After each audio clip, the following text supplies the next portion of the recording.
자, 여러분 반갑고요. 이제 오늘부터 행정법을 강의하게 될 신기훈이라고 하고요. 여러분이랑 같이 이제 행정법을 진행을 할 거예요. 근데 이제 여러분 다 아시다시피 소방에서 행정법을 잘해야 합격을 할 수 있어요. 왜냐하면 제일 어려워요. 그 어려운 만큼 여러분들이 기초를 탄탄히 하는 게 굉장히 중요하니까 낯선 용어하고 어려운 개념 속에서 여러분들이 기틀을 잘 잡아야 돼요. 기틀. 그래서 우리가 살아가는 이야기 있잖아요. 우리가 살아가는 이야기를 중심으로 해서 이야기에서 개념을 파악하고 이 개념을 통해서 또 판례를 보고 이런 식으로 이제 같이 진행을 할 거예요. 알겠죠? 자, 오늘 이제 첫 시간이니만큼 여러분들한테 이제 행정법이 무엇인지에 대해서 좀 같이 얘기를 좀 해보도록 할게요. 자, 이제 사법연수원이라는 데가 있어요. 사법연수원. 사법연수원이 사실 일산에 있어요. 근데 이제 거기서 굉장히 공부들을 열심히 할 거 아니에요. 그렇죠? 그래서 공부를 되게 열심히 해서 자기가 원하는 직역에 가고자 하는 사람들이 많은데, 이제 사법연수원이 이렇게 여기에 있으면 대부분 1000명이 모여서 사법시험을 합격한 사람들이 이제 사법연수원에 와서 공부를 하잖아요. 근데 여기에 있는 근처에 있는 오피스텔에서 대부분 이렇게 렌트를 해서 2년 동안 여기 살아요. 제 동기 중에 한 명인데 이 사람이 이제 밤 늦게까지 치열하게 공부를 하고 늦게 이제 집에 가겠죠. 그래서 매일 한 새벽 1시쯤 집에 가는데, 이 오피스텔 구조가 어떻게 돼 있냐면 이렇게 해서 이렇게 여기가 이제 현관이고, 그 다음에 여기에 이렇게 한 채씩 이렇게 있는 구조예요. 3층짜리. 여러분들 이제 노량진에 비슷한 거 있잖아요. 근데 여기 이제 1층 여기에 이 친구가 살고 있었고, 이제 여기에 여자가 살고 있었어요. 여자가. 근데 이 여자가 여기 베란다에 여름에 밖에서 이제 보이는 베란다예요. 거기에 문을 다 열어놓고 잠을 자는 거예요. 근데 문을 열어놓고 잠을 자는데 다 벗고 자는 거죠. 그래서 이제 이 갑이라는 사연생이 매일 이렇게 집으로 들어가다가 사실은 좀 특이하다, 그렇게 해서 몇 번은 지나치다가 뭐 이제 심리적으로 좀 극도의 스트레스를 받아서 그런지 그날은 예상치 못하게 본인 스스로도 넘어가기로 결심을 한 거예요. 이 베란다가 1층이니까 이렇게 좀만 이렇게 하면 넘어갈 수 있잖아요. 그렇죠? 그렇게 해서 이제 넘어가려고 시도를 한 거죠. 넘어가려고 시도를 한 이유는 이제 성범죄의 목적으로 갔겠죠. 그렇죠? 그래서 성범죄의 목적으로 여기를 이렇게 넘어갔어요. 근데 이제 법을 배우는 사람이니까 지문을 남기면 안 되죠. 그래서 장갑을 끼고, 여름에 장갑을 끼고 여기를 넘어간 거예요. 그래서 넘어가서 그 이제 피해자 옆에 다가서서 성범죄를 저지르려면 장갑은 또 벗어야 되잖아요. 그렇죠? 그래서 장갑을 벗고 이제 강제추행을 하려고 시도하려는 찰나에 이 피해자 을이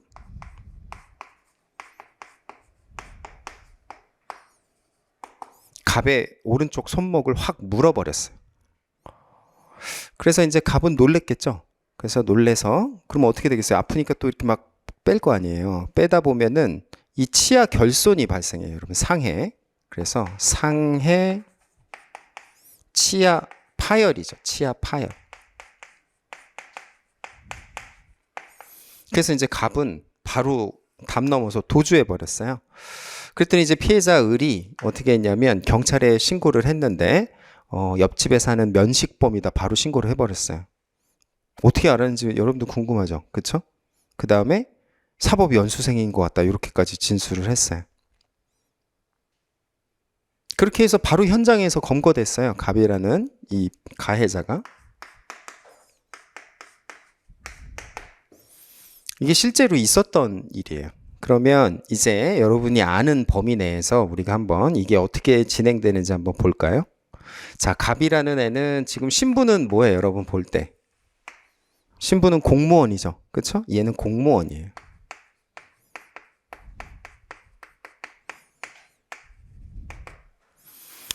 자, 그럼 첫 번째는 여러분 생각할 때는 여기에 법률 관계, 이거를 이 사실관계를 통해서 형성될 수 있는 법률 관계, 여러분 생각하는 게 뭐가 있을 수 있어요? 첫 번째 딱 생각나는 거 뭐가 제일 문제가 돼요? 응? 형사적으로 제일 문제가 되겠죠. 그래서 이 피해자 이제 을이 있으니까 고소를 하면 이제 수사기관에서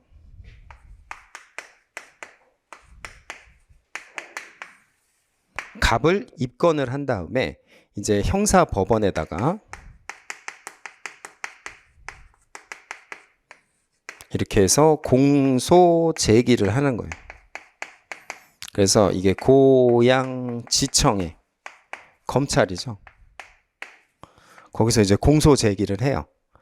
그럼 이제 형사법원에서 이제 유죄냐 무죄냐 이게 다투어지는 거죠. 이게 여러분이 익숙하게 알고 있는 첫 번째 내용이죠. 형사.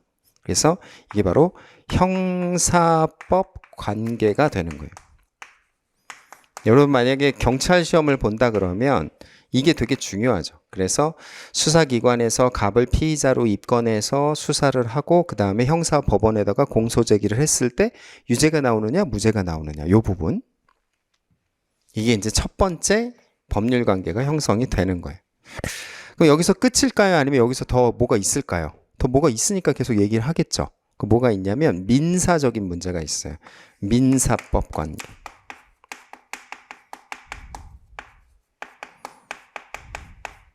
민사법 관계는 뭐예요? 을하고 갑 사이에는 지금 뭐가 발생했어요? 피해자한테 상해가 발생했죠. 그 다음에 이제 뭐 누가 남의 집, 그러니까 남이 누가인지도 모르는 사람이 우리 집에 넘어와고 성범죄를 하려고 했다는 그 자체에서 정신적인 트라우마가 생기겠죠. 그러니까 직장에도 갈 수가 없는 거예요. 그래서 갑한테 뭘 하겠어요? 뭐가 발생했어요? 손해가 발생했으니까 손해 배상 청구를 하겠죠. 손해배상 청구를 하는 거예요. 그러면 이 손해배상 청구는 어느 법원에 해요? 여러분 생각할 때. 응? 민사법원에다가 이제 얘가 민사법원에다가 손해배상 청구 소송을 제기. 이게 뭐예요? 이게 바로 민사법 관계가 되는, 이게 두 번째로 발생할 수 있는 법률 관계. 근데 이건 우리가 몰라도 돼요. 그렇죠? 그런데 이제 마지막으로 남아있는 법률 관계는 뭐가 있어요, 여러분? 얘는 신분이 뭐다? 공무원이기 때문에, 자, 행정청에서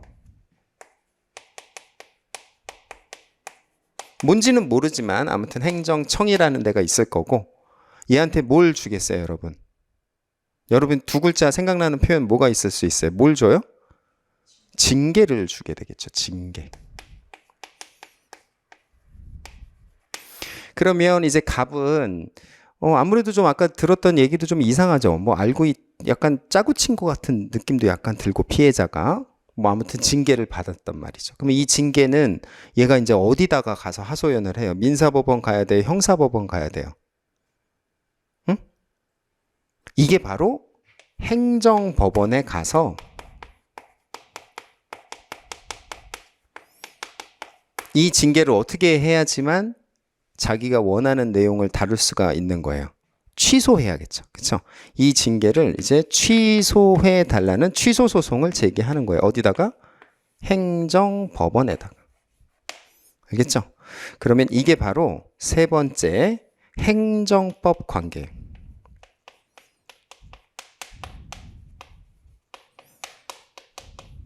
그러니까 행정상의 법률 관계가 있는 거죠. 그래서 우리는 요걸 배우는 거예요. 노란색.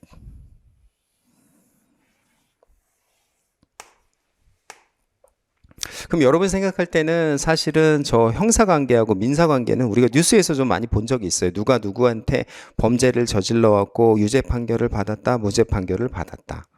예를 들면 피해자 누군가가 뭐 위자료나 손해배상을 얼마를 청구해서 얼마가 인용되다, 이런 얘기들은 많이 들어봤죠. 근데 이런 얘기는 별로 못 들어봤어요. 행정상의 법률 관계에 대해서 취소 소송을 제기했다. 이런 얘기는 별로 못 들어봤죠, 여러분들이. 그래서 이 행정법 관계를 들여다보는 거, 이게 바로 이제 우리가 앞으로 해나가야 될 내용이 되는 거예요. 근데 이게 어려운 이유는 여러분들이 이제 형사법 관계하고 민사법 관계는 그나마 뉴스를 통해서나 일상생활에서 많이 접해본 내용이지만 이 행정법 관계는 사실 접해본 적이 별로 없어요. 그렇죠?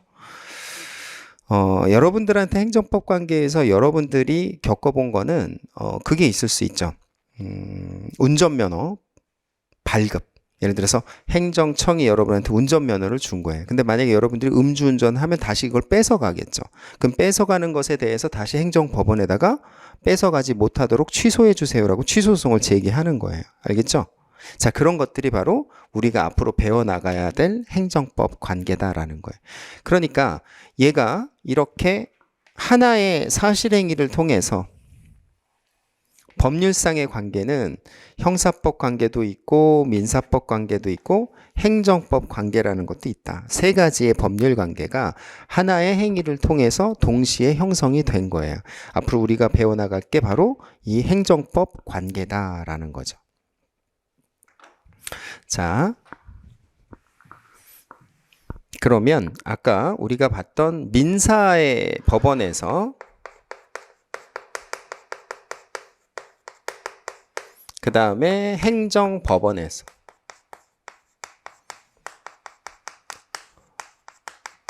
어떻게 이제 진행이 되는지를 한번 같이 보면은요. 여러분들이 이제 민사법원은 어디에 있냐면 서울을 기준으로 했을 때, 자, 서초동에 보면 이게 뭐 법조타운이라 그러잖아요. 그렇죠?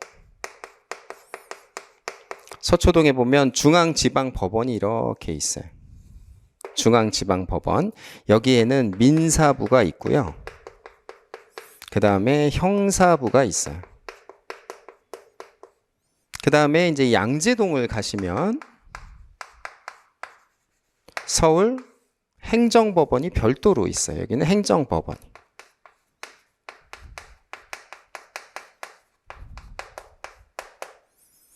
그러니까 서초동의 법원은 우리가 보통 중앙지방법원이라고 얘기하죠. 중앙지방법원.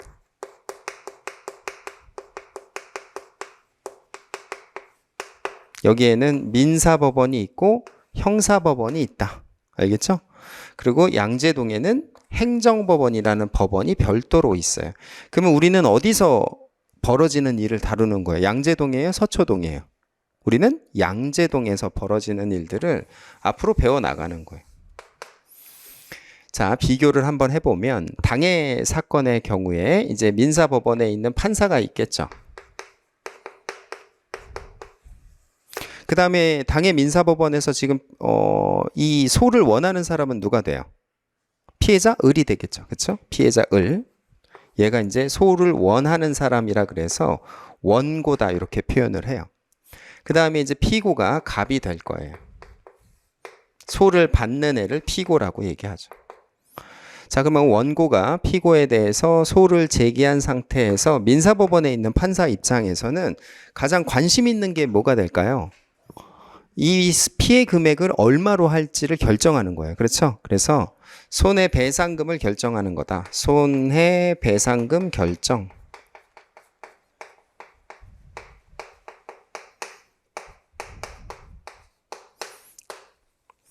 그래서 그때 당시에 이게 이제 지금부터 13년 전의 일이니까 그때 당시에 1억을 요구했었어요.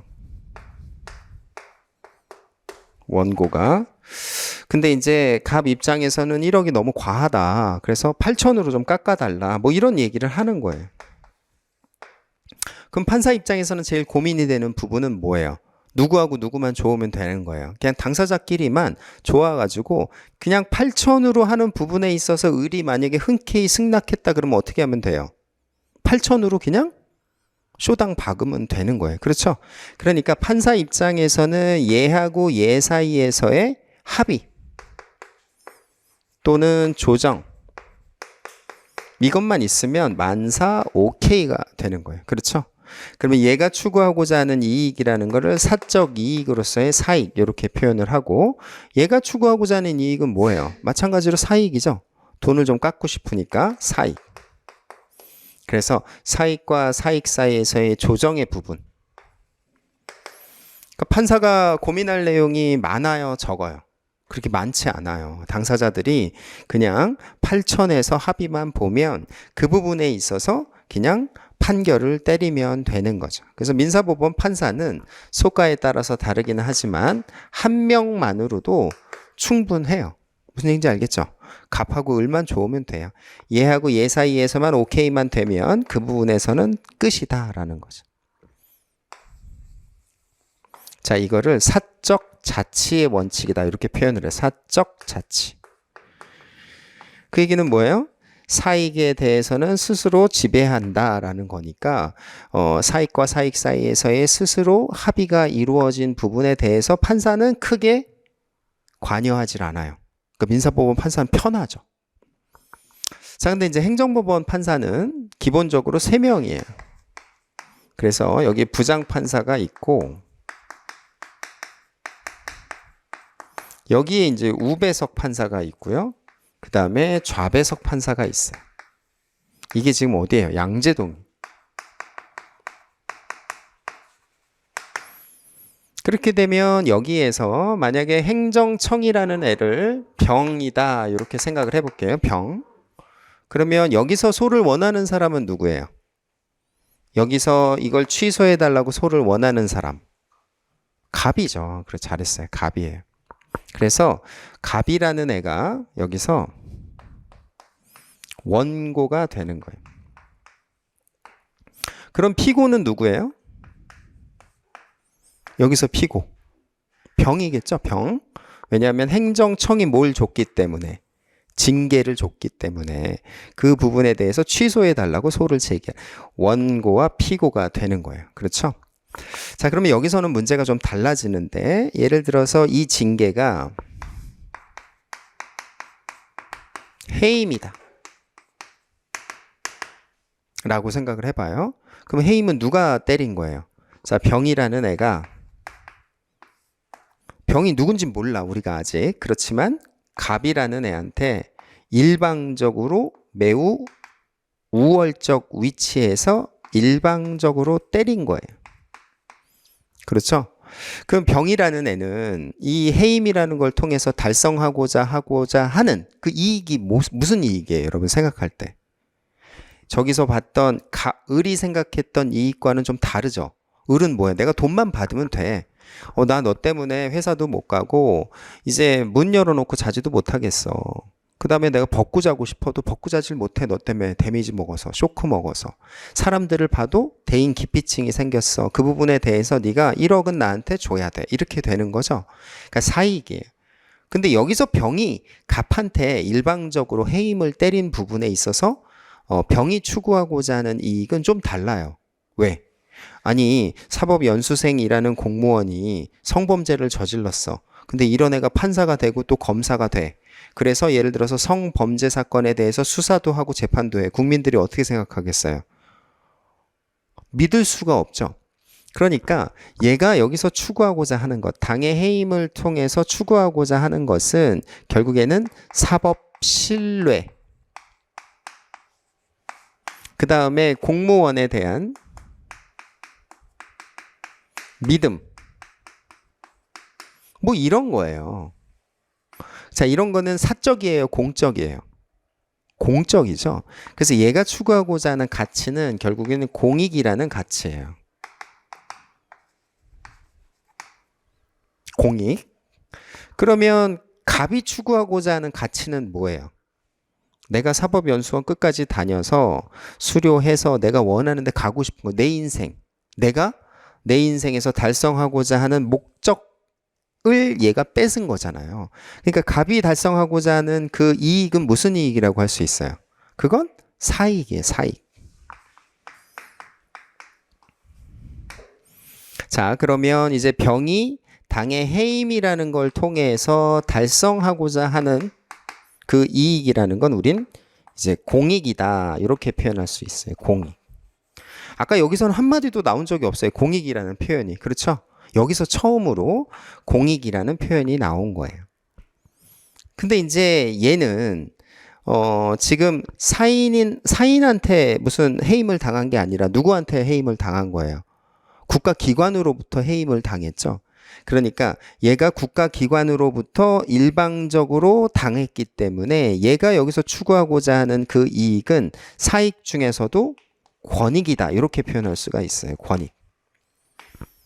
옛날에는 뭐 그랬잖아요. 삼천교육대 잡아가서 때리고 패고, 그 다음에 내가 잘못한 게 없는데도 남산에 데려가서 때리고 패고 이랬잖아요. 그때 뭐가 침해가 돼요? 권익이 침해가 되는 것처럼 여기서도 권익이 침해가 있다라는 거예요. 그래서 자, 권익과 공익 사이에서 판사가 어떻게 해야 돼요? 이제 고민을 해야 돼. 고민.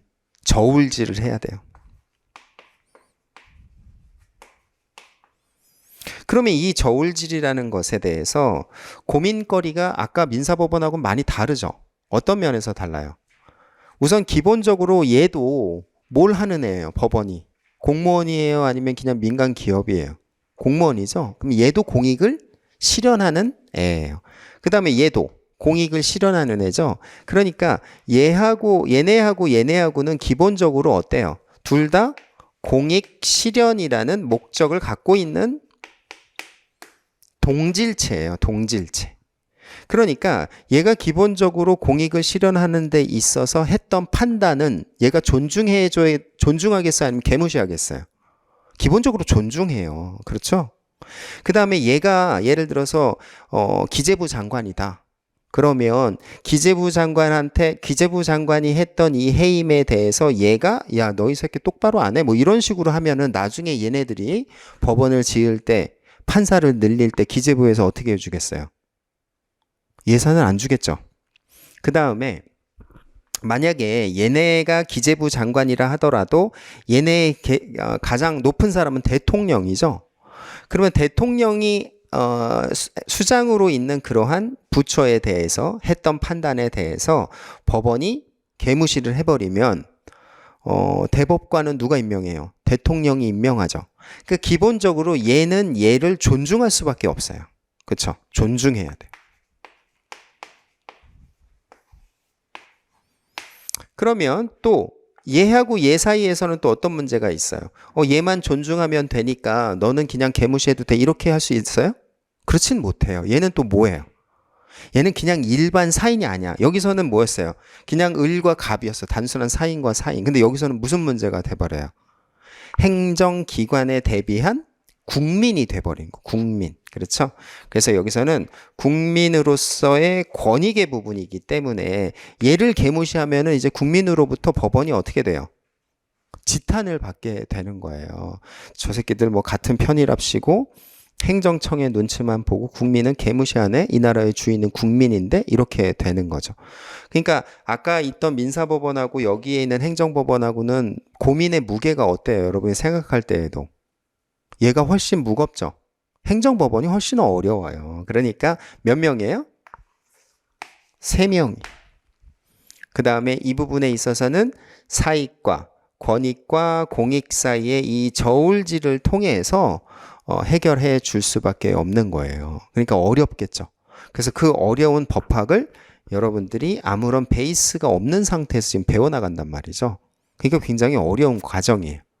그렇지만 결론은 뭐라고 생각하면 돼요? 항상 이걸 생각해야 돼요, 여러분. 행정법이라는 건 판사가 국민과 행정청 사이에서 저울질의 결과를 이야기하는 것, 그거예요. 알겠죠?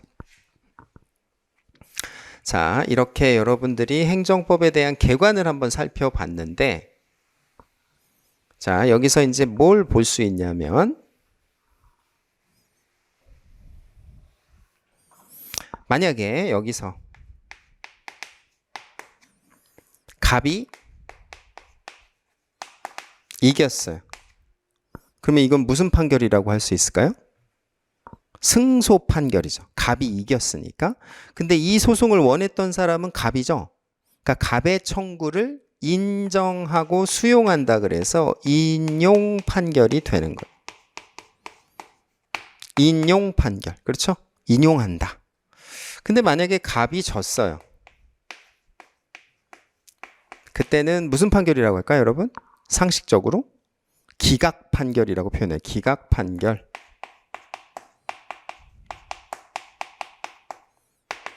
이렇게 보는 거예요. 자, 그러면 민사법원에서는 인용이냐 기각이냐 이 부분만 보면 되기 때문에 굉장히 간단해요. 그런데 아까 우리가 본 것처럼 만약에 이 부분만 본다 그러면 우리도 공부할 양이 굉장히 적어요. 그런데 행정법원에서의 행정 이 법 관계에 있어서는 뭐가 또 중요하냐면 기본적으로 자, 법원에서 여기 있는 행정청 에서 했던 일을 존중해 줘야 돼.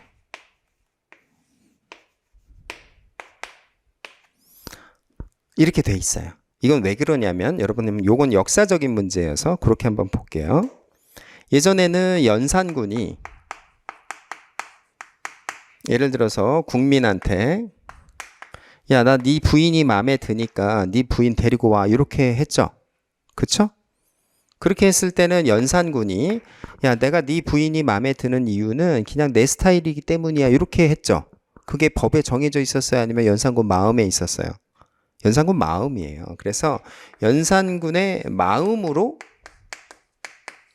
부인을 뺏어간 거예요. 그럼 국민들은 어때요? 연산군의 스타일을 그때그때 기분에 따라서 얘가 술을 얼마나 먹었는지 아니면 그때 무슨 무드인지에 따라서 내 부인이 내 딸이 언제 뺏겨갈지 모르는 불안정한 삶을 살았겠죠. 매우 불안해요. 그 다음에 영조가 사도세자를 어디에다가 가둬서 죽었어요? 뒤주에다가 갇혀서 죽었죠. 뒤주. 그러면 이게 뭐 아버지의 명을 거역한 자는 뒤주에 가두어 죽인다 이렇게 법에 있었을까요? 아니면 그냥 영조 야 저기 보이는 거 가져 이렇게 했을까요? 여러분 생각할 때 어때요? 그냥 뒤주를 가져오라고 한 거죠. 예를 들어서 그 당시에 냉장고가 있었으면 냉장고에 가둬도 되는 거고 장롱에 가둬도 되는 거고 뒤주에 가둬도 되는 거예요. 그러니까 이것도 뭐의 마음이에요? 그냥 자기의 마음이. 그러면 이게 사도세자가 아닌 일반 국민이라면 백성이라면 어떤 생각이 있어요? 내가 언제 어디서 어디에 갇혀서 죽을지 모르는 삶이에요. 그렇죠? 그러니까 불안해요.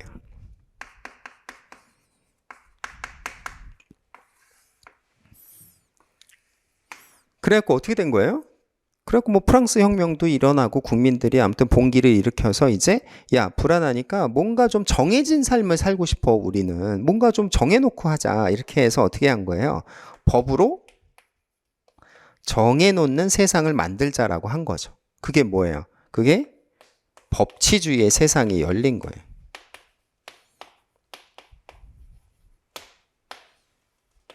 법치주의. 그렇죠? 그게 법치주의. 그럼 얘네들 마음대로 했던 거 이때는 무슨 세상이에요?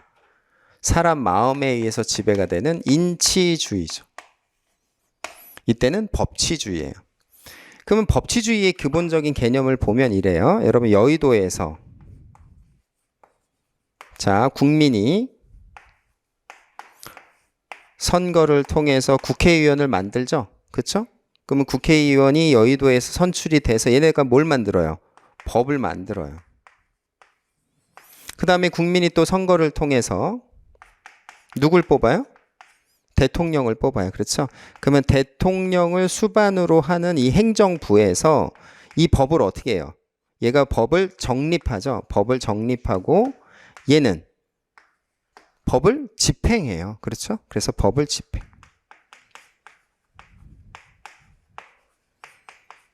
그래서 얘네가 법을 정립하고 얘가 법을 집행해요.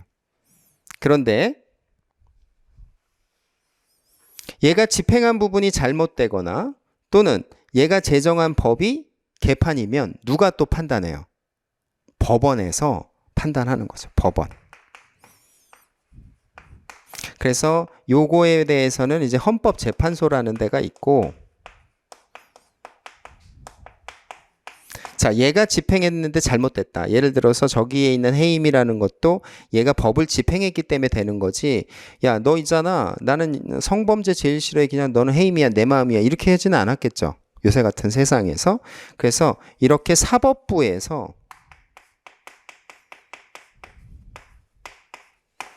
판단을 하는 거예요. 요게 이제 우리가 지금 살고 있는 세상이죠. 이건 옛날 세상인 거고 지금 우리가 살아가고 있는 세상이에요. 자, 그러면 여기서 우리가 뭘 알 수 있냐면 결국에는 얘가 법을 만들고 얘가 법을 집행하고 법원이 이를 최종적으로 판단한다라는 거죠. 그렇죠? 그러니까 얘는 지 맘대로 한 게 아니라 여의도에서 만든 법을 집행하니까 이 법대로 하려고 노력을 하겠죠. 그렇죠? 그러니까 이 법에 대한 법치주의를 누가 처음 실현한 거예요? 행정청이 처음 실천한 거예요. 그래서 여기서 뭘 알 수가 있냐면 행정청이 법치주의의 몇 차 판단을 한 거예요? 1차 판단을 한 거예요. 야, 너 보니까 국가공무원법에 보면 파렴치한 행위를 하거나 성범죄와 연루된 자에 대해서는 해임 이상의 처분을 하도록 되어 있어. 그러니까 너는 해임이야. 이렇게 할 수가 있는 거죠. 그렇죠? 그래서 얘가 법치주의의 1차 판단권자가 되는 거예요. 누가? 행정청이. 그러면 법원은 이 문제를 했음에도 불구하고 법치주의를 얘가 실현했죠. 아까 보면 법치주의를 얘가 얘한테 실현했는데 얘가 지금 법원에 와서 시비를 또 걸었단 말이에요. 그러니까 그 부분에 대해서는 법원이 몇 차 판단을 하는 거예요. 얘가 법치주의에 대한 2차 판단을 하게 되는 거예요. 그렇죠? 그러니까 기본적으로 법원은 행정청을 개무시해요, 존중해요? 존중할 수밖에 없어요. 얘가 했던 이 1차 판단을 존중해야 되는 거예요. 그 다음에 이 1차 판단을 통해서 달성하고자 하는 공익 자체를 존중해야 되는 것이죠. 그러니까 아무나, 아무렇게나, 어떻게나, 언제나, 누구나 시비를 걸지 못하도록 하는 것들이 필요한 거예요. 그래서 여기서 뭐가 알 수가 있냐면 이런 거예요. 예를 들어서 여기 있는 갑에 여자친구가 있다라고 생각해 보세요. 근데 이 여자친구가 내 남자친구가 그럴 일이 없어요. 절대 그러지 않을 사람인데 지금 아까 피해자 을이 음모로 인해서 우리 남자친구가 여기 엮인 것 같아요. 불쌍하게. 그러니까 이거를 취소해 주세요. 만약에 이제 A라고 해볼게요. 여자친구가. 그래서 A라는 애가 지금 행정법원에 가서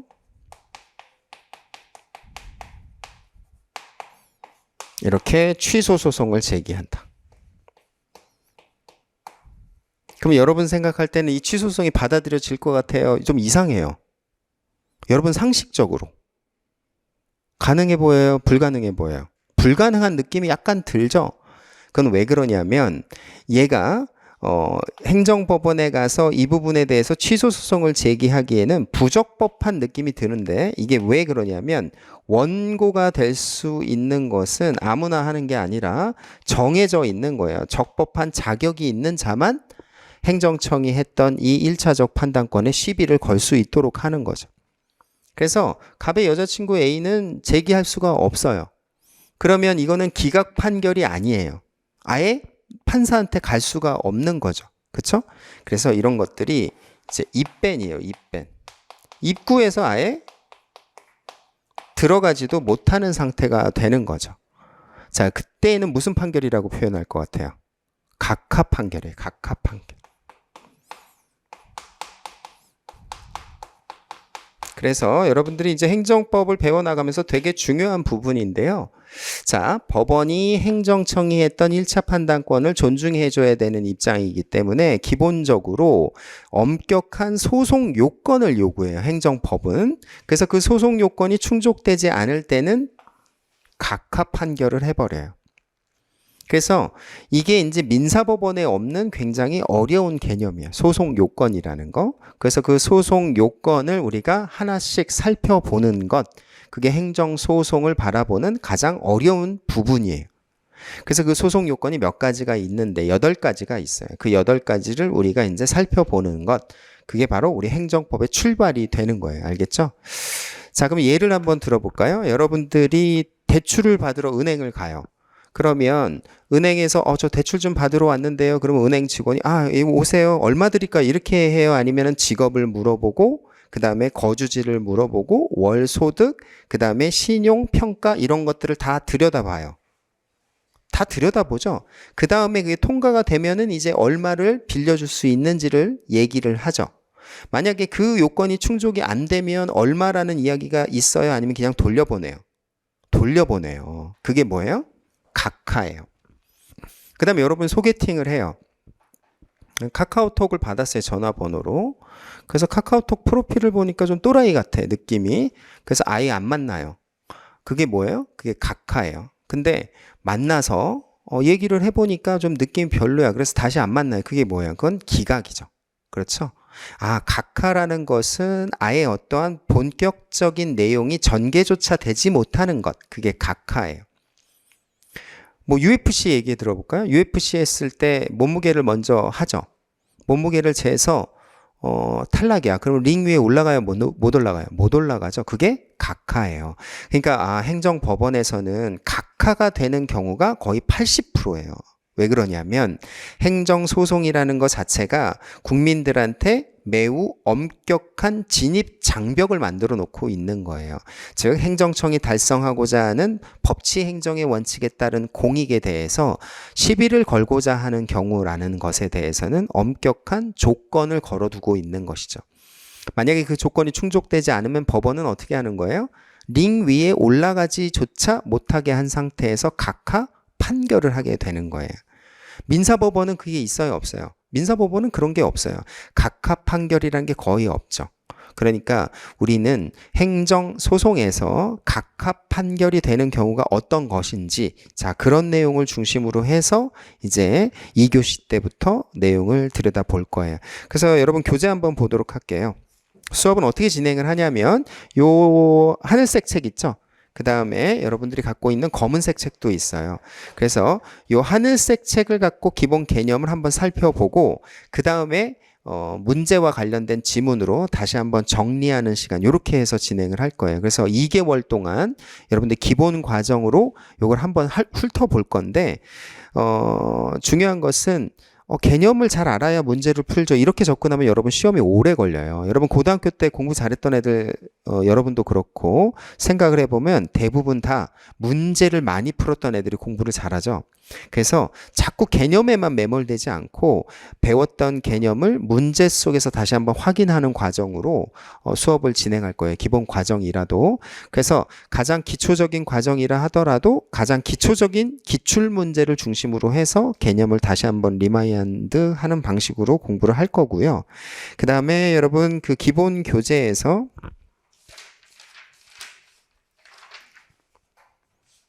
자, 246페이지 한번 보실까요? 이게 바로 행정쟁송 파트예요. 우리가 행정쟁송 파트를 먼저 보고 그 다음에 이게 마무리가 되면 1페이지로 다시 넘어갈 거예요. 알겠죠? 왜냐하면 소송을 잘 알아야 여러분들이 전체 개념을 좀 파악하는 게 훨씬 용이하기 때문이에요. 알겠죠? 자, 좀 20분 쉬었다가 다시 2교시 때 보고요. 2교시 때는 요 교재로 해서 행정쟁송 개념 살펴보도록 할게요.